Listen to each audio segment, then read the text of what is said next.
4 ዓመት እንዴት ረጅም ነው? እንዴትስ አጭር ነው?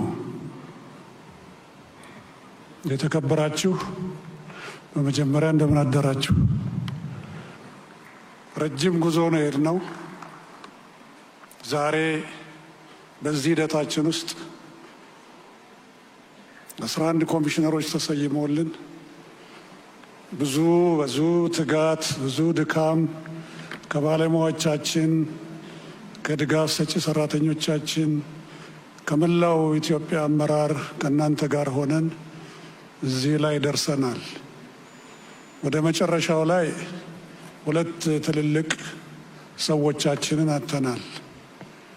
አንደኛው እጅግ በጣም የምናከብራቸው ለሀገር ብዙ የለፉቱ በትንሹ 5 ቦታ ላይ ሚኒስትር የነበሩ የአርሶ አደሮች የአርብቶ አደሮች አጋር የነበሩቱ እና መሬት ላራሹ ሂደት ላይ የራሳቸውን አሻራ ያስቀመጡቱ ለዚህ ሀገራዊ ምክክር የዚህን ሀገራዊ ምክክርን ኃላፊነት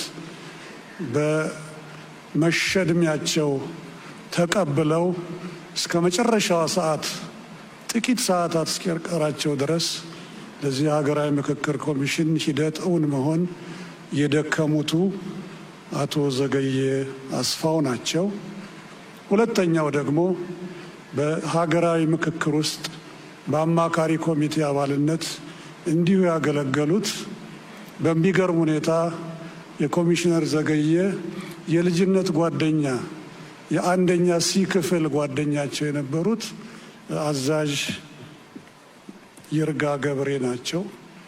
ስለዚህ በታላቅ ትህትና እነኚህን 2 ታላላቅ ሰዎች የሀገር ባለውለታዎች ኮሚሽነር ዘገየ የደከሙለትን ውርስ ያለነው ኮሚሽነሮች ተቀብለን እስከ መጨረሻው ድረስ ዳር ለማድረስ ተግተን የሚመኙትን የዛሬዋን ዕለት በመንፈስ ከኛ ጋር ይኖራሉ በሚል 2ቱንም በታላቅ ትህትና ለ1 ደቂቃ ብድግ ብለን እንድናስታውሳቸው በትህትና ጠይቃለሁ።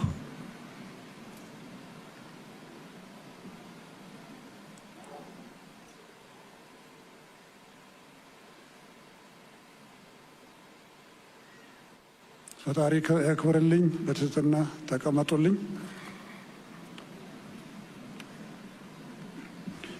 ክቡር ዶክተር አብይ አህመድ የኢትዮጵያ ፌዴራላዊ ዲሞክራሲያዊ መንግስት ጠቅላይ ሚኒስትር፣ የተከበሩ አቶ ታገሰ ጫፎ የኢትዮጵያ ፌዴራላዊ ዲሞክራሲያዊ ሪፐብሊክ የሕዝብ ተወካዮች ምክር ቤት አፈ ጉባኤ፣ የተከበሩ አቶ አገኘሁ ተሻገር የፌዴሬሽን ምክር ቤት አፈ ጉባኤ፣ ክቡር አቶ ቴዎድሮስ ምህረት የፌዴሪ ጠቅላይ ፍርድ ቤት ፕሬዝዳንት፣ ክቡር ዶክተር ሙላቱ ተሾመ የቀድሞ ፕሬዝዳንት፣ እጅግ የምናከብራችሁና የምንወዳችሁ የሃይማኖት አባቶች መሪዎቻችን፣ ክቡር ምክትል ጠቅላይ ሚኒስትር ተመስገን ጥሩነህ፣ ክቡራንና ክቡራት፣ ክቡር ፊልድ ማርሻል ብርሃኑ ጁላ፣ ክቡራንና ክቡራት ሚኒስትሮች፣ የተከበሩ አምባሳደር ባንኮሌ አዴኦዬ በአፍሪካ ህብረት የፖለቲካ የሰላምና ደህንነት ጉዳዮች ኮሚሽነርና የዋና ኮሚሽነሩ የዕለቱ ተወካይ የኔ ማለት አይደለም፣ የተከበሩ ቺፍ ኦሉሴጉን ኦባሳንጆ የቀድሞ የናይጄሪያ ፕሬዝዳንትና የአፍሪካ ቀንድ የአፍሪካ ህብረት ልዩ መልእክተኛ፣ ክቡር ዶክተር ወርቅነህ ገበየሁ የኢጋድ ዋና ጸሐፊ፣ የሰላምና የደህንነት ከፍተኛ አመራሮች፣ የተከበራችሁ የሀገር ሽማግሌዎች፣ አባ ገዳዎች፣ ሀደ ስንቄዎች፣ እናቶች፣ ወጣቶች፣ አምባሳደሮችና የዓለም አቀፍ ማህበረሰብን የወከላችሁ ተሳታፊዎች፣ ክቡራትና ክቡራን፣ ከመላው ሀገራችንና ባህርን የብስን አቋርጣችሁ የተገኛችሁ የጉባኤው ተሳታፊዎች፣ ጥሪ የተደረገላችሁ እንግዶች፣ በመጀመሪያ እንኳን ለዚህ ታሪካዊና ትውልድ ተሻጋሪ ለሆነው የኢትዮጵያ ሀገራዊ ጉባኤ መክፈቻ መርሃ ግብር በሰላም አደረሳችሁ። እንኳን ወደ ኢትዮጵያ ሀገራዊ ምክክር ጉባኤ በደህና መጣችሁ። ክቡራትና ክቡራን፣ ዛሬ በዚህ አዳራሽ የተሰባሰብነው በታሪክ ምዕራፍ ላይ ስፍራን ለሚይዝ ታላቅ ጉዳይ ነው። ሕፃናቶቹም ታሪክን እንስራ ብለውናል። ይህ ጉባኤ የሀገራችንን የፖለቲካና የማህበራዊ ጉዞ አቅጣጫ የሚያቀና ለቀጣዩ ትውልድ ጠንካራና አስተማማኝ ሀገር ለመገንባት የሚያስችል አዲስ የታሪክ ምዕራፍ የሚከፍት ነው። ክቡር ጠቅላይ ሚኒስትር፣ ክቡራትና ክቡራን፣ ሀገራችን ኢትዮጵያ የረጅም ዘመን ታሪክ የሚያኮሩ ባህሎች፣ የብዝሃነት ውበት ቅድም እንዳስተዋልነው ባለቤት ብትሆንም ይህንን ታላቅነቷን በዘላቂነት ለማስቀጠል እንቅፋት በሆኑ በርካታ የሀሳብ ልዩነቶችና አለመግባባቶች ውስጥ ማለፏ አይካድም። የቅድሙን ቋጠሮ ልብ ይሏል።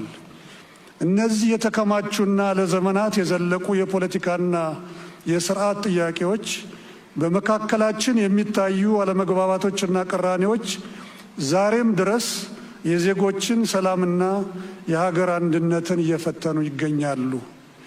የሀሳብ ልዩነት በራሱ ችግር አይደለም። የተለያዩ አመለካከቶች የማንነታችንና የዲሞክራሲያዊ ሕይወታችን አካል ናቸው፣ ውበትም ናቸው።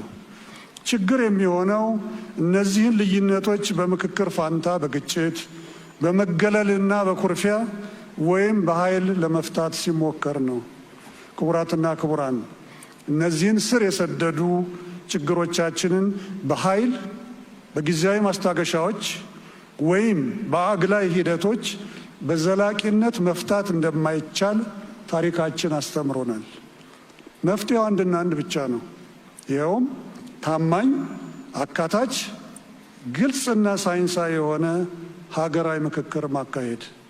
ምክክር ማለት ብዝሃነታችንን የምናጠፋበት ሳይሆን ልዩነቶቻችንን በሰለጠነ መንገድ ይዘን በጋራ መኖር የምንችልበትን ስርዓት የምንዘረጋበት መድረክ ነው።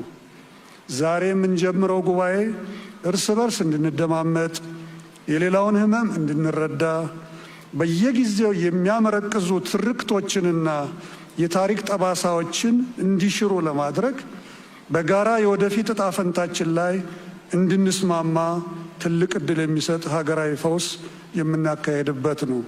ክቡር ጠቅላይ ሚኒስትር፣ የተከበራቸው የጉባኤው ተሳታፊዎች፣ የኢትዮጵያ ሀገራዊ ምክክር ኮሚሽን ከተቋቋመበት ጊዜ ጀምሮ ይህንን ታላቅ ሀገራዊ ኃላፊነት ከዳር ለማድረስ በርካታ ፈታኝና ውስብስብ የዝግጅት ስራዎችን ሲያከናውን ቆይቷል።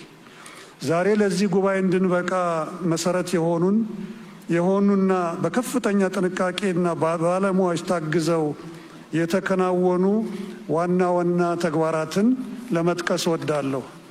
አንደኛ፣ የአሰራር ስርዓቶችን መዘርጋት፣ የምክክር ሂደቱ ህጋዊነትና ተአማኒነትን የጠበቀ እንዲሆን ግልጽነት፣ ተጠያቂነት ያላቸው የአሰራር መመሪያዎችና ስርዓቶች ተዘርግተው ተግባራዊ ተደርገዋል። ሁለተኛ፣ የምክክር ሂደት ተሳታፊዎችን የመለየት ስራ።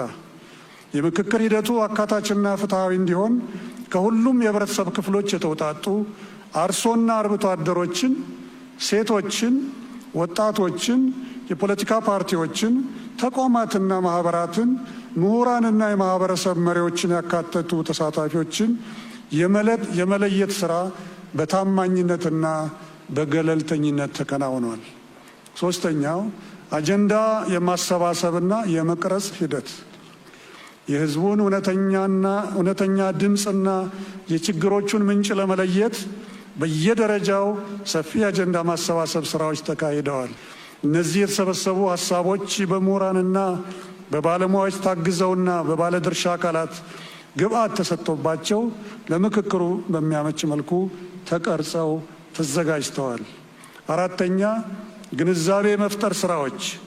ህብረተሰቡ ስለ ሀገራዊ ምክክሩ ምንነት፣ አስፈላጊነትና ግብ ትክክለኛ ግንዛቤ እንዲኖረውና የሂደቱ ባለቤት መሆኑን እንዲረዳ ሰፊ የማንቃትና የማስተማር ስራዎች በመላው ኢትዮጵያ ተከናውነዋል። ክቡራትና ክቡራን፣ ይህ ዛሬ የምናስጀምረው ጉባኤ ከነዚህ ሁሉ ጥንቃቄ የተሞላባቸው መሰረቶች ላይ የቆመ መሆኑን ስገልጽ በከፍተኛ ደስታና ታላቅ ኩራት ነው። ክቡራትና ክቡራን፣ በዚህ ታሪካዊ ሀገራዊ ምክክር ጉባኤ የምንጠብቃቸው ውጤቶች ታላላቅ የሀገራችንን የወደፊት ዕጣ ፈንታ የሚወስኑ ናቸው። ከዚህ ሂደት ማግስት በመሰረታዊ የሀገር ግንባታ ጉዳዮች ላይ ሀገራዊ መግባባት ይጠበቅብናል። ለዘመናት ሲያጋጩን በኖሩና ዛሬም እያጋጩን ያሉ ጉዳዮች ላይ የጋራ መፍትሄ በማስቀመጥ ዘላቂ ሰላምና መረጋጋትን እንድናሰፍን ሕፃናቶቹ ቅድም ጠይቀውናል። በዜጎችና በመንግስት እንዲሁም በልዩ ልዩ የፖለቲካ ኃይሎች መካከል አዲስና ጠንካራ እምነት እንድንገነባ ይጠበቃል። ከሁሉ በላይ ወደፊት ለሚገጥሙን ማናቸውንም የሀሳብ ልዩነቶችና ለመግባባቶችን በጠረጴዛ ዙሪያ ለመፍታት የውይይትና የምክክር ባህልን በምንወዳት ሀገራችን ኢትዮጵያ መትከል ይጠበቅብናል። በመጨረሻም ይህ የምክክር ስኬት ማማ ላይ ሊደርስ የሚችለው በዚህ የጉባኤ አዳራሽ ውስጥ ባላችሁትና በውጭ ሆኖ በጉጉት በሚጠብቀን መላው የኢትዮጵያ ሕዝብ ጸሎትና ዱዓ፣ ልባዊ ተሳትፎና ቁርጠኝነት ብቻ ነው። ሁላችንም ከጠበበ የቡድን ወይም የግል ፍላጎት ወጥተን ለሀገር ሰላምና ለቀጣዩ ትውልድ ዕጣ ፈንታ ስንል በቅንነት፣ በወደ ሰፊነት፣ በሀቀኝነት እንድንመክር ጥሬን በአክብሮት አቀርባለሁ። ክቡራትና ክቡራን፣ በዚህ የምክክር ሂደት ያለንበትን ቀይ ሳይሆን ትልቋን እምዬ ወይም አዴ ኢትዮጵያን ማዕከል እንድናደርግ አሁንም በታላቅ ትህትና እመክራለሁ። የጉባኤያችን ዋዜማ በብዙ ስሜቶች የታጀበ ነው። እግዚአብሔርም ፈጣሪም እየባረከን ይመስለኛል። ይህንን የምልበት የቅድመ ዝግጅት ላይ በምናደርግበት ጊዜ 3 ሰዎች የጤና እክል ደርሶባቸው ነበር እና 3ቱም በጥሩ ሁኔታ ወጡ። በተለይ አንደኛው እጅግ በጣም የሚያሰጋ ነበር። ከፍተኛ የሆነ የልብ መደፈን ችግር ደርሶባቸው በአስቸኳይ ጥቁር አንበሳ ሄደው እዛ የሚደረገውን እንደው በቀላል ቋንቋ ቀዶ ሕክምና ተደርጎላቸው ድነው አሁን ከ3 ቀን በኋላ ይህን ስብሰባ ይካፈላሉ። ሌላው ደስ የሚለው ነገር ደግሞ አንዷ እህታችን ቀድሞ ከሲዳማ የመጡ ናቸው። ሌላዋ ደግሞ ከጋምቤላ ድረስ መጥተው እዚህ አዲስ አበባ ላይ ሲሳተፉ ምጥ ሴት ናቸው። ምጥ መጥቶባቸው ዘውዲቱ ሆስፒታል ገብተው ምን የመሰለ ሸጋ ወንድ ልጅ ወልደዋል። እንግዲህ የከተማዋ ከንቲባ የአራስ ጥሪ ይጠበቅቦታል። እንኳን ደስ ያለን። ለዚህ ጉባኤ መሳካት ሌትና ቀን ለደከማችሁ የኮሚሽኑ 11 ኮሚሽነሮች፣ የአማካሪ ኮሚቴ አባላት፣ የተቋሙ ባለሙያዎችና ድጋፍ ሰጪ ሰራተኞች በሙሉ በዚህ በታላቅ ጉባኤ ፊት ላለፉት 4 ዓመት በጋራ አብረን የራሳችን ብለን ስለደከምን ከፍ ያለ አክብሮቴንና ምስጋናዬን አቀርባለሁ። ይህ ምክክር ጉባኤ እንዲሳካ አስፈላጊውን ድጋፍና ትብብር ላደረጋችሁልን ለኢትዮጵያ ፌዴራል መንግስት፣ ለሁሉም የክልል መስተዳድሮች፣ ለአዲስ አበባና የድሬዳዋ ከተማ አስተዳደሮች፣ ለሃይማኖት፣ ለከፍተኛ የትምህርት እንዲሁም ለሲቪክ ማህበረሰብ ተቋማት፣ ለፖለቲካ ፓርቲዎች፣ ለሚዲያ ተባባሪዎቻችን፣ ለዳያስፖራ ኤጀንሲና በዛም ውስጥ ያላችሁ ተባባሪዎቻችን፣ ለተባበሩት መንግስታት የልማት ፕሮግራምና በዩኤንዲፒ አስተባባሪነት የቴክኒክና የፋይናንስ ድጋፍ ላደረጋችሁ ሀገራትና ተቋማት በኮሚሽኑ ምክር ቤትና በራሴ ስም ከፍተኛ ምስጋናዬን እያቀረብኩ ወደፊት የተሟላ ምስጋና ስብሰባችን እንደ ፈጣሪ ፈቃድ ስናገባድድ የምንዘክር ይሆናል። ይሄ ቀብድ ነው። ከሁሉ በላይ እምነትና ተስፋቸውን ጥለውብን ሙሉ ድጋፍ ላደረጉልን የኢትዮጵያ ሕዝቦችና ይህን ስኬት እንድናስመዘግብ የረዳንን ፈጣሪያችንን ከልብ እንዳመሰግን ይፈቀድልኝ። የኢትዮጵያ ሀገራዊ ምክክር ጉባኤ በይፋ መከፈቱን ሳበስርም በታላቅ ደስታ ነው።